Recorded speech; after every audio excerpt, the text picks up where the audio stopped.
Je suis en compagnie de Monsieur Christophe Villain. Monsieur Villain, bonjour. Bonjour. Bonjour. Alors expliquez-moi un peu, là, vous nous emmenez dans un endroit justement qui n'est pas ouvert au public. Alors on quitte la partie publique que l'on a juste derrière vous, mais on est où exactement ici? Bon, voilà, on rentre dans la réserve naturelle, on est dans le Marais d'Ille, on est au milieu du Marais d'Ille.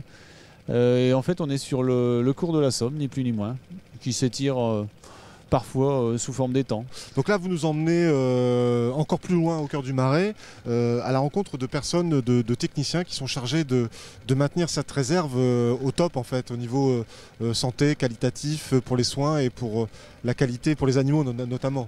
Alors depuis 1994, la réserve naturelle s'est dotée d'un plan de gestion et elle a mis l'accent sur le fait qu'il fallait entretenir le site.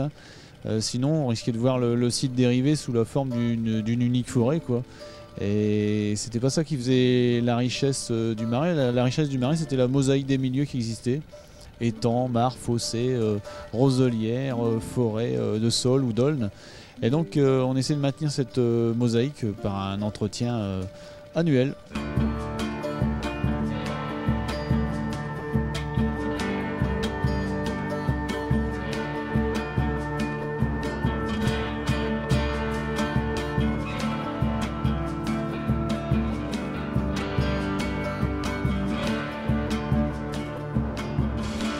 Donc là Christophe, on a fait un petit arrêt là, sur le Marais. Il y a des techniciens qui élaguent et qui aménagent à certains points. Qu'est-ce qu'ils font exactement? Alors en fait, il y a quelques années, on a remis à jour ce secteur de roselière. C'était un boisement très récent. On a retiré les arbres. Mais par contre, il faut chaque année revenir couper les repousses qui démarrent sur les souches de ces fameux arbres. Et en fait, on souhaite que ce secteur-là reste en herbe, notamment en grandes herbes de marais, en roseaux, quoi. C'est-à-dire que malgré ce que l'on pourrait penser, la réserve aujourd'hui se maintient grâce à l'opération humaine en fait. Oui, l'homme. Bon, l'homme, il n'a pas quitté longtemps le marais. L'homme, il a utilisé le marais depuis le Moyen-Âge, au moins. Les derniers utilisateurs économiques, c'était les pêcheurs professionnels. Ils se sont arrêtés début 60.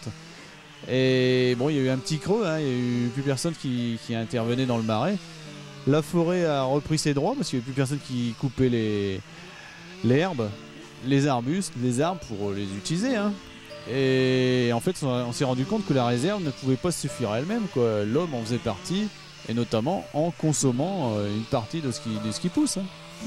D'accord, monsieur Villain. Donc bon, on va reprendre la barque et puis on va aller voir un petit peu plus loin, là où c'est un peu plus calme aussi. Entendu.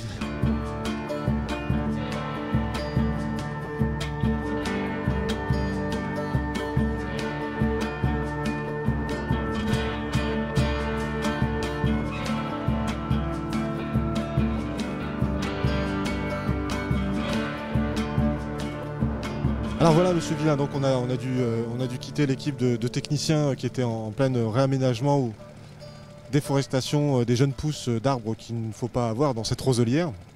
Et je vais vous demander qu'est-ce que l'on trouve exactement comme espèce ici en termes de faune et de flore? Alors ici on est sur le secteur des sources du Marais d'Ille. Et en fait on a quelques espèces qui n'existent pas dans le reste du Marais, sachant qu'on a des eaux un peu plus pauvres que les eaux de la Somme. Et notamment ici on rencontre le potamo coloré, c'est une plante aquatique qui est notamment protégée au niveau régional. On rencontre aussi le marisque, une grande plante herbacée. Au niveau de l'eau, il y a une qualité d'eau, il y a une surveillance qui est faite sur cette eau? Alors il y a une veille permanente sur l'état de l'eau. Alors, au niveau physico-chimique, il y a une petite veille. C'est relié par le service au assainissement de la Combe d'Aglo. Et puis nous ici au niveau du Marais d'Ille, on réalise des suivis d'invertébrats aquatiques et notamment ils nous donnent une idée sur les éventuels passages de polluants organiques sur le marais. Et en fait c'est quelque chose que l'on a poursuivi depuis 2003 jusqu'à maintenant et on s'aperçoit de la tendance du marais et notamment il y a une certaine amélioration.